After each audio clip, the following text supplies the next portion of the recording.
Hi, Georgie. Aren't you going to say hello? Everyone knows the iconic sewer scene from Stephen King's It, even if you've seen the miniseries or not. But a lot of people haven't seen the miniseries because it often gets overshadowed by its 2017 remake. So today I'm going to be breaking down the 1990 miniseries. This is sort of going to be like some of my other movie reviews, but I'm going to focus more on some of the behind-the-scenes stuff. The idea of making the It novel into a miniseries was conceived by the book's author, Stephen King himself, although it would be produced and directed by Tommy Lee Wallace. Somehow, comedic and serious actor Tim Curry would land the role of the killer clown Pennywise. Tim Curry would later say, "What's fun about Pennywise is that a clown is traditionally a very cozy, comforting image, and Pennywise is none of those things." The soundtrack would be composed by someone pretty unheard of back then, Richard Bellis. Bellis would go on to win an Emmy Award for his outstanding music composition, and I cannot tell you how many times I have listened and listened again to the miniseries soundtrack. It is so amazing how they blend the robotic sounding music with the orchestral sounding music. It blends so seamlessly. The miniseries begins with, of course, the famous sewer scene, and we get to meet two of our characters. First, Bill, and second of all, the person who gets remembered most from this movie, our pal Georgie. But thanks to his rotten bad luck, Georgie is sadly caught in the midst of Pennywise and attacked.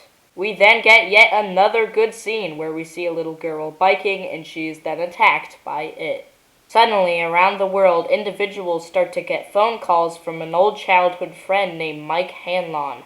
Mike tells them that it has come back. We then go back to 1960. After Georgie's death, we meet Ben Hanscom, who is sadly being bullied by a high schooler named Henry Bowers. Ben thinks he sees his dad, but soon enough he realizes that it's not his dad at all, and it's actually Tim Curry. I mean Pennywise the Clown. Sorry.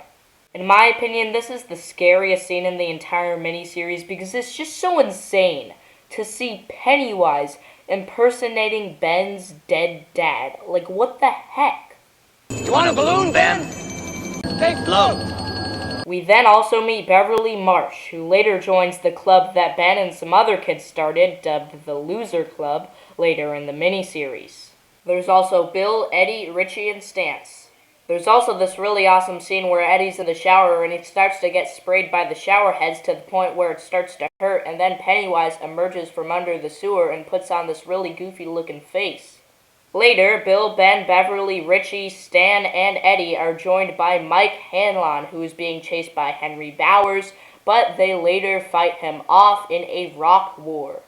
Afterwards, Bowers takes it out on Richie, and they end up making a mess in the cafeteria, so Richie has to go downstairs to the janitor and get a mop. But instead of the janitor, he finds a werewolf. And of course, this werewolf is just Pennywise in disguise. Beep, beep, Richie. The Losers Club eventually goes into the sewer, planning to kill Pennywise, but Henry Bowers and his gang follows them there and attacks Stan before he is eventually killed by Pennywise's deadlights. More on that later, but the Losers Club does end up killing it. There is a very unconvincing scene where Pennywise escapes down a sewer drain, which used stop motion. So yeah, that was part 1. Before we get into part 2, I'm going to fill in some behind the scenes gaps and what happened in between. But I really liked part 1. I thought it was pretty good. The idea for designing it was just to have him look like a normal circus clown, which was how he lured children in. And I think Tim Curry bring a special sort of energy to make this come to life. And although Tim Curry's performance was well received by audiences and praised by critics, he did not win any awards, sadly. Anyway, Chapter 2 starts off with maybe the funniest scene in the entire miniseries with Richie in the library. Suddenly, Richie hears a familiar voice and we soon realize it's it. Pennywise has some of the funniest one-liners in the scene, and they really crack me up. Excuse me, sir. Do you have Prince Albert in a can? You do? Afterwards, the Losers Club meets back at a Chinese restaurant, and right when Richie's planning to leave Derry forever, he's stopped in his tracks when everyone cracks open their fortune cookies and quite a nightmare is revealed.